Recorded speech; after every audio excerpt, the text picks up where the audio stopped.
एक दफ़ा का जिक्र है कि एक खूबसूरत शहज़ादी मारुख एक अजीम अलशान महल में अपने वालिद बादशाह सिकंदर के साथ रहती थी। इसकी माँ का इंतकाल हो चुका था और बादशाह ने दूसरी शादी कर ली थी। सौतेली माँ मलिका ज़ोहरा और उसकी बेटी नायाब दिल में हसद और नफ़रत रखते थे, क्योंकि मारुख अपनी खूबसूरती और नरमी की वजह से हर दिल अजीज़ थी। एक दिन पड़ोसी रियासत के शहज़ादा अरमान ने महल में शादी का पैगाम भेजा। शहज़ादा अरमान ने मारुख की खूबसूरती और नेक दिली के किस्से सुन रखे थे और इसे अपनी दुल्हन बनाना चाहता था।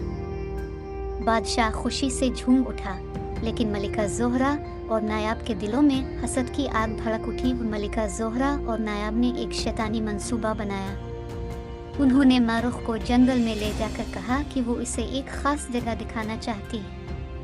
मासूम शहज़ादी उनके साथ चली गई। जंगल के बीचों बीच उन्होंने मारुख को एक गहरे कुएं में धक्का दे दिया और वहां से भाग निकले।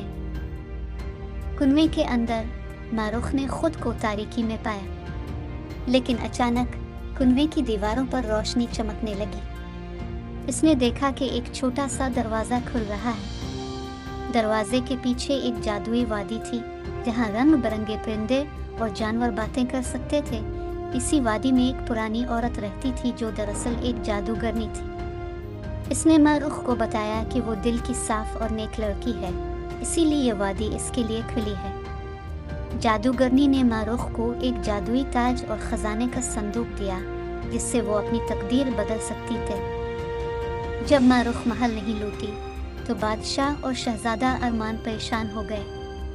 शहज़ादा अरमान ने इसे ढूंढने की कसम खाई। तलाश करते करते वो इसी कुएं के पास पहुंचा और अंदर झांकते हुए फिसलकर नीचे जा गिरा। कुएं के अंदर उसने जादुई दरवाज़ा देखा और वादी में दाखिल हो गया। वहां उसकी मुलाकात मारुख से हुई।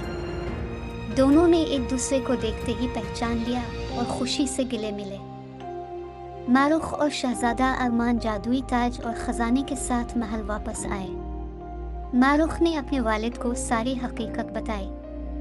बादशाह सिकंदर ने मलिका ज़ोहरा और नायाब को महल से निकाल दिया। शहज़ादा अरमान और मारुख की शादी धूमधाम से हुई और वो खुशी खुशी रहने लगे। जादुई ताज की बदौलत मारुख ने अपनी रियासत को खुशहाल बना दिया और सब ने मिलकर खुशियों भरी जिंदगी गुजारी।